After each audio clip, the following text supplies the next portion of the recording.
कक्षा 9वीं की bridge course की गणित, कक्षा 9वीं की ब्रिज कोर्स की गणित, कक्षा 9वीं की ब्रिज कोर्स की गणित का पृष्ठ क्रमांक 59, पृष्ठ क्रमांक 59, 5 पे 59, 59 का कार्यपत्रक 6। कार्यपत्रक क्या है हमारा? हमारा कार्यपत्रक 6 है। कार्यपत्रक 6 है। कार्यपत्रक 6 को हम हल करेंगे, कार्यपत्रक 6 को हम सोल्व करने का करेंगे, प्रयास करेंगे। बहुत सरल सवाल है, बहुत आसान सवाल है, एक बार में आप कर जाओगे। सवाल ये बोल रहा है 5 सेंटीमीटर का रेखाखंड खींचिए।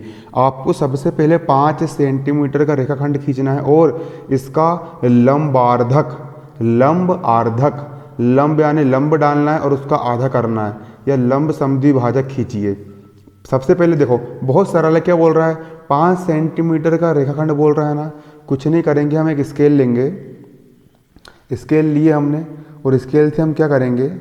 स्केल लिए हमने और स्केल लेने के बाद देखिए स्केल में जो होता है इसको हम जीरो बोलते हैं। क्या बोलते हैं इसको? इसको हम जीरो बोलते हैं ना। स्केल लिए हमने, स्केल में वाला जो भाग होता है इसको हम क्या बोलते हैं? इसको हम जीरो बोलते हैं ना। क्लियर? ये जीरो है, ये वाला भाग जीरो है।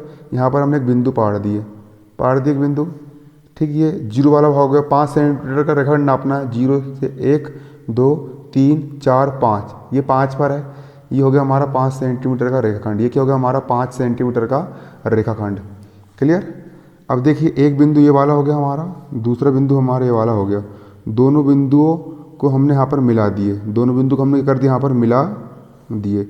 ये हमारा रेखाखंड बन गया। कितने, इसकी लंबाई कितनी है? इसकी लंबाई है 5 सेंटीमीटर।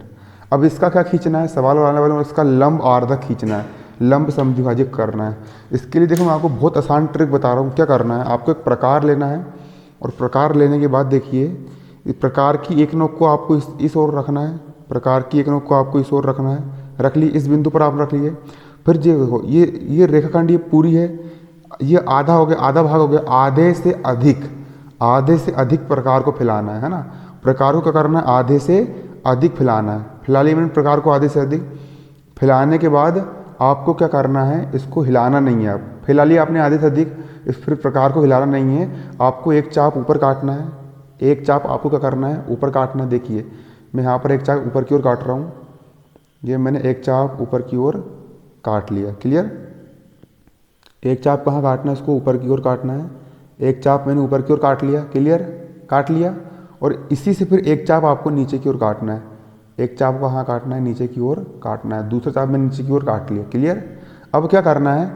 इस प्रकार को हिलाना बिल्कुल नहीं है ना। एक बार फिक्स हो गया, फिक्स हो गया है ना।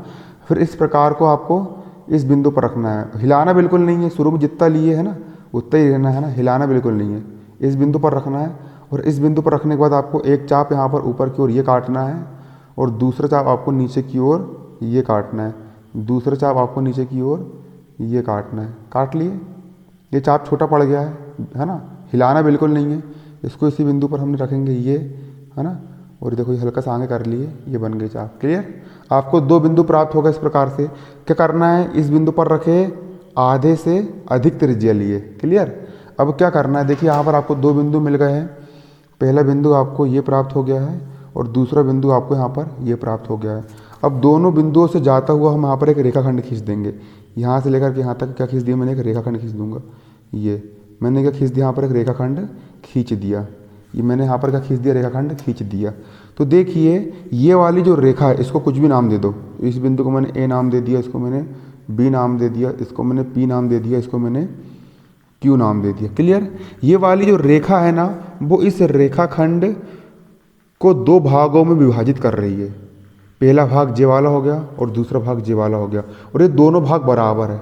ये 5 का है तो इस 5 का बिल्कुल आधा कितना होता है? 2.5। ये भी 2.5 सेंटीमीटर का है और ये भी कितने सेंटीमीटर का? 2.5 सेंटीमीटर का है। ये वाली जो रेखा है ना इस रेखाखंड को 2 बराबर भागों में बांट रही है। पहला भाग, दूसरा भाग, मतलब 2 है ना। 2 यानी दुई, समान यानी सम, सम यानी बराबर, भाजक यानी विभाजित कर रही है। इसलिए इस रेखा का समद्विभाजक कहते हैं। क्या कहते हैं? समद्विभाजक। क्योंकि समान ये भी जितना बड़ा ये उतना ही बड़ा ये समान, मतलब सम। द्वि यानी दो भाग, पहला भाग ये हो गया, दूसरा भाग ये हो गया। द्विभाजक, भाजक का मतलब दो बराबर भागों में इसको क्या कर रही है, विभाजित कर रही है, बीच में काट रही है। क्लियर। तो ये वाला जो बिंदु है, ये वाली जो रेखा है, इस रेखा की समद्वि भाजक दो बराबर भागों में, दो समान भागों में क्या कर रही है, विभाजित कर रही है। और ये वाली जो रेखा इस रेखा पर लंब है। लंब का मतलब जो होता है कि ये वाली जो रेखा है ना, इस रेखा पर खड़ी है। ये वाली रेखा पर यह रेखा खड़ी है यहाँ पर खड़ी है कि नहीं। यहाँ पर ये वाली रेखा इस रेखा पर क्या है, खड़ी है ना। मतलब खड़ी को ही हम बोलते हैं लंब, खड़ी को हम क्या बोलते हैं, लंब। खड़ी को ही हम क्या बोलते हैं, लंब बोलते हैं। इसीलिए ये वाली रेखा इस रेखा की लंब समद्वि भाजक। क्लियर। और मतलब कि अगर यहाँ पर अगर दो रेखा के बीच अगर 90 अंश का कोण बनता है ना, तो ये रेखा इस रेखा पर लंब होती है। यहाँ पर भी नीचे साइड 90 अंश का कोण बन रहा है ना। अगर चांदे से आप नापोगे 90 अंश कहाँ पर क्या बन रहा है, कोण बन रहा है ना। तो इसको हम क्या बोलेंगे, लंब समद्वि भाजक रेखा।